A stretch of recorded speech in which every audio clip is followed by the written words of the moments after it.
Yes. Now, a lot of things they did, we already did, but we're looking for what are we missing?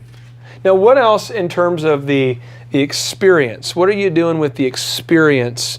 I know I've been to Chick-fil-A on dad-daughter night, where you have a kind of a dad-daughter date night theme. What are some things that, in terms of the experience that Chick-fil-A does on a daily basis to make sure that the experience itself is just overall great? Well, Dan Cathy, the president of Chick-fil-A, one of his things that he talks about is how people come to a restaurant to rest. They want to relax. You don't want to go into a busy restaurant and have to be fighting with people to get your food. Yeah. So for example, at our restaurants, if somebody comes up and orders their food and it's not ready right that second, we're going to say, if you'd like to have a seat, we'll bring it to you. And so we'll get their tray and we'll go by and we'll put ketchup and mayonnaise and other things on it and take it to them so they can be relaxing and enjoying their time with their family or with their kids or those other impressionable times.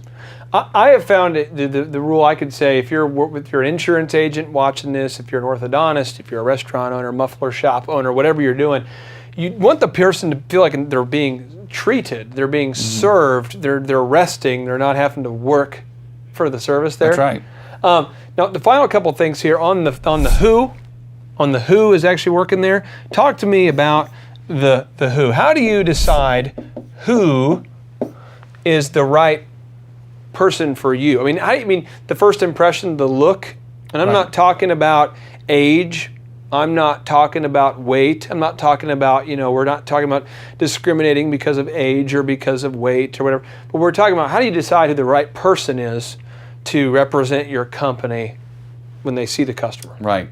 Now for us with Chick-fil-A, it's about who has the heart to serve. Okay.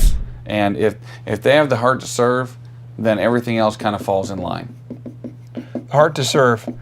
Now, is there any, just in terms of the visuals, anything that you're not allowed to have at Chick-fil-A in terms of like whether it be piercings or tattoos, or any rules that you guys have or don't have? Yeah, Chick-fil-A has some very strict rules on some things. For example, no visible tattoos. What? Okay. No, you're out. Okay. You're not allowed to have you can't have a nose ring or anything, and it's a kind of an ongoing joke at my restaurant is that if it looks like a tackle box exploded in your face, we're not the place for you. All right, so no tackle box in the face, no hooks and lures, no hooks in the nostrils. Yeah, okay. Chick-fil-A requires that they're clean shaven, and it doesn't matter who it is. I mean, it's one of those. This is what we expect. Anything else you guys are doing to make them feel a certain way? Is there any? Because I know at Chick-fil-A you always say. I always hear it to the point where you start to say, "It's my pleasure." If you come out of a Chick-fil-A, they always say, "It's my pleasure." That's correct. Is there anything else that you're doing to create that feeling? Well, I think it goes back into having the heart to serve. Because if you truly have the heart to serve, you're gonna. One of the things we teach them is: are you looking for opportunities to serve somebody? That could be a mom with a child coming in the door. I've run over before to open the door so the mom can get in. You know what? That mom really appreciates that. Or one time I look over and my employee is upside down in the trash can, digging for somebody's phone, which ended up not being in there. But other customers were taking pictures of it and posting on Facebook going, the service here is amazing.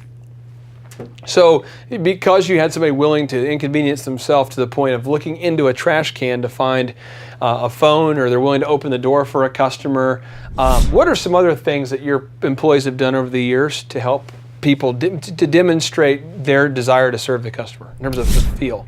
Right. Well, one of the things is we provide a lot of tools for them to do it. But if like a child hurts themselves at the restaurant, we'll give them a little plush cow to, not that happens a whole lot, but we have playground, and so things like that do happen. Obviously we have the balloons, and that's a tool to engage with them. We have fresh ground pepper that we go and give to people if they have a salad or soup, and we put enough tools in there so that my employees know I can take these tools and use them, and I'm serving the guests, and of course the guests in turn feel like they're being served.